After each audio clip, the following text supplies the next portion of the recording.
This is Module 7, Chapter 13. The lecture is on labor law, and I'm going to hit the highlights of Chapter 13, making some emphasis in particular on what you'll need to know for the final coming up this week. So labor law is a very interesting subject in the overall picture, because each of us that have a job have benefited some from labor laws. You know, the work weeks used to be uncontrolled. It was up to employers. They'd push you, 10, 12-hour days. There's a lot of stories and books written and movies made about the early 20th century labor tactics by, a lot of industries to push people to a limit. Minimum wage was never a factor until labor laws kicked in, as well as way unions are set up now. A lot of things are really helpful to the working class person by the labor laws, and they're generally pretty fair, and they're helpful for both sides. I mean, even with owners involved, I'm an owner. I have employees, a couple employees, and it's fair to me too, because I know what my expectations are and I know what I need to do. And labor laws eventually evolve, and there are laws that also protect the employer. So history of the labor laws started to kick in really in the 1930s.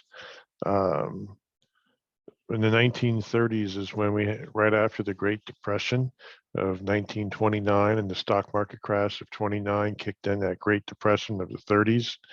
If you ever get a chance to watch The Grapes of Wrath, you get an idea of what life was like for people, or read the book. The 1932, the Norris-LaGuardia Act was one of the first pieces of legislation, other than the Sherman Antitrust Act of 1890, that began to provide for some labor management policies. The Norris-LaGuardia Act placed limited federal powers or limited power on federal courts to issue injunctions for labor disputes, and where people had the right to peaceably picket and even go on strike. So, a lot of times when you don't like something, you ask the court for an injunction.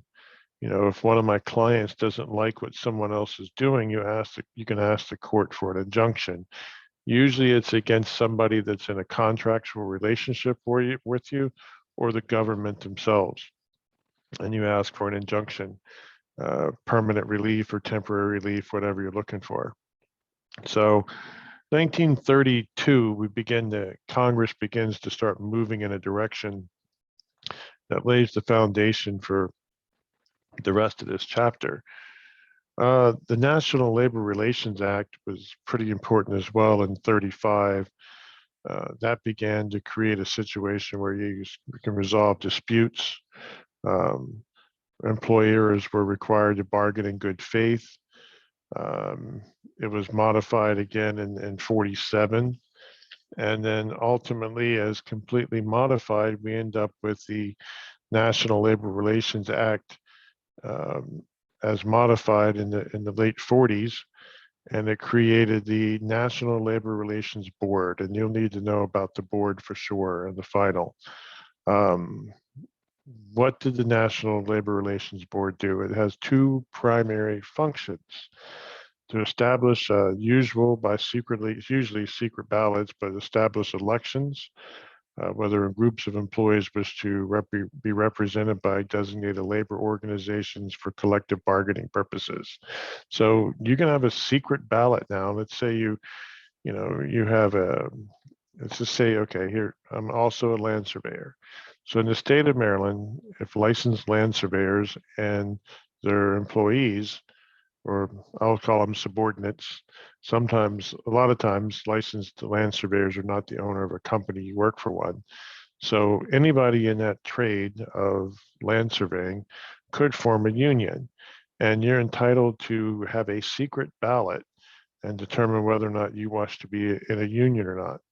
and wish to have that union represent you in collective bargaining agreements. And also the NABOR, or the National Labor Relations Board, has the purpose of to prevent and remedy unfair labor practices. It's the board. It's the one that has oversight over the labor laws. It's the federal jurisdiction, the governmental agency that has the oversight and final ruling in disagreements between employers and unions. So it's really significant board, that's for sure. And it's something that everybody has to deal with as far as unions go. But it also reaches out where there's non-unions involved, and because it deals with National Labor Relations Board, it deals with enforcement of things that we're going to get into here later on. I mean, even if you're not dealing with employees very well, you may still fall under unfair labor practices.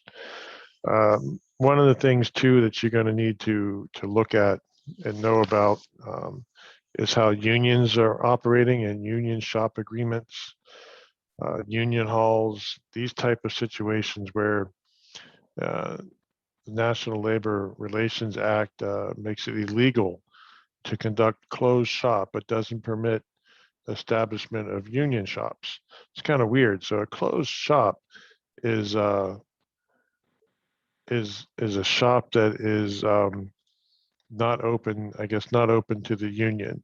Closed shop it requires you to be a member of the union. I had it backwards. So when something's closed, it means it's union only. But employees, a union shop allows a new employee, does not necessarily need to be in a union at the time of hire, but must join within a stipulated period of time. So it allows for a transition of hiring people and moving them into the union, whereas a closed shop is union only. Open shops are for union or non-union. So something you have to pay attention to there. And just so you know about unions, I don't know if any of you are in a union or not, but unions have hiring halls. They call them the hall.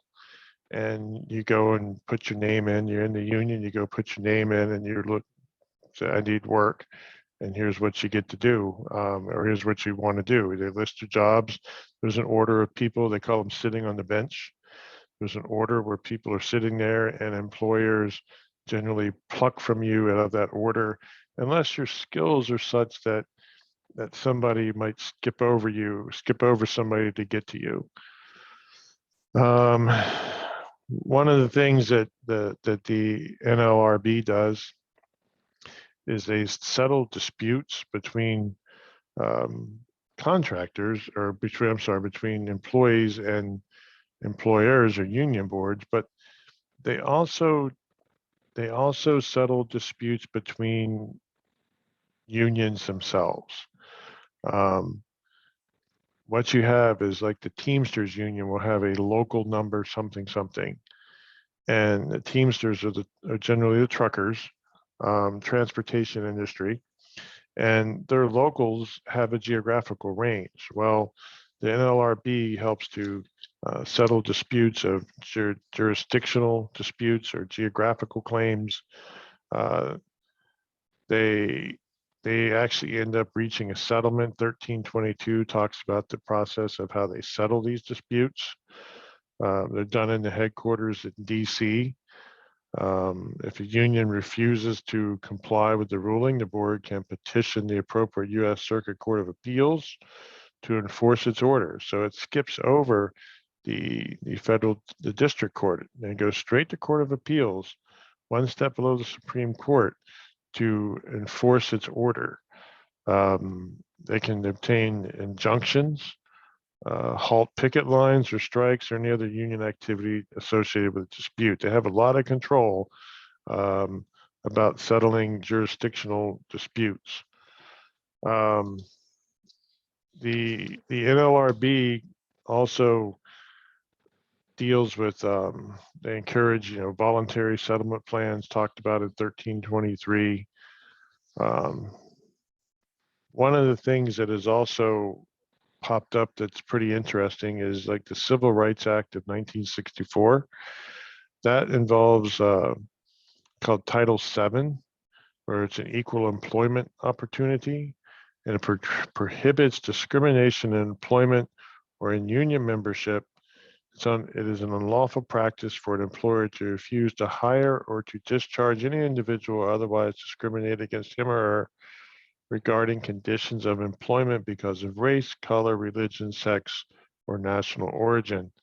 So that's a big issue that is, again, gets enforced through either the Equal Employment Opportunity Commission, the EEOC, possibly through the NLRB. Just depends on the nature of who's bringing the claim and where they're bringing it to. Additionally, the EEOC is the one that handles most of those type of employment claims. Age Discrimination Act, anybody over the age of 40 by employers of 20 or more people, you can't be fired for discharge otherwise discriminating against an individual as to condition of employment because of age. So if you're under 40, they could fire you because of your age. You can't limit, segregate, or classify its employees so as to deprive any individual or employment of opportunities or to adversely affect his status as an employee because of age, or reduce the wage rate because of their age. So that's important. I do know many people that have had age discrimination suits. Sometimes they win, sometimes most of the time they're settled, the ones I know about. You need to know about the difference between the Fair Labor Standards Act and the Contract Work Hours and Safety Standards Act. Page 413 of your book, sections 1332 and 1333. The Fair Labor Standards Act was enacted in 1939. So at the end of that Great Depression, the Great Depression actually lasted until 1941 when we were attacked by Pearl Harbor and we entered the war, attacked in Pearl Harbor by the Japanese. And we entered the World War II, which generated a tremendous amount of industry and put people to work and sort of got us out of the Depression. So in 1939, the Fair Labor Standards Act was also known as the Wage and Hour Law. That allowed us to have minimum wage, maximum hours, overtime pay, equal pay for people doing equal work, male or female, job labor standards, or child labor standards. I mean, kids, 12 years old can't work 40 hours a week, got to have breaks, that type of thing. It's been amended a few times, obviously, to create a higher minimum wage, but it set our 40-hour work week and time and a half for our overtime. So those are important. It does not require any sort of extra pay for working weekends or holidays or vacation or severance pay. None of that is in there. But an employer who violates this act is liable to its employees for double the unpaid minimum wage or overtime compensation, plus associated court costs. That's a big deal. And a lot of times, I know of a lot of violations that have occurred in the Labor Standards Act. A lot of times people try to get around not paying overtime to their employees. And so, ultimately they end up paying double what the employee should have received, and plus attorney's costs and court costs and that type of thing. The Contract Work Hours and Safety Standards Act of 62, so we're looking now 23 years later, it's also been amended a few times, but it applies to federal construction projects as well as projects financed in whole or in part by federal government. And this it does the same kind of thing as the Labor Standards Act, but it deals with jobs that are construction of federal government or construction of federal projects or ones funded by the federal government. You should be paid not less than 1.5 times the basic rate of pay for all hours worked over 80 and a 40-hour work week.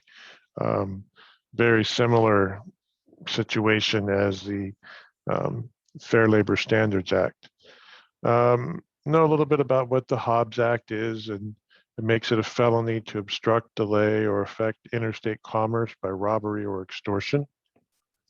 Wonder why that was put in. Probably a little mafia influence on trying to deal with labor situations.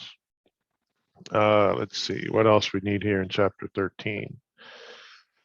Kind of skimming through the book. The Americans with Disabilities Act. You definitely need to know about that and its purpose. It was in 1990.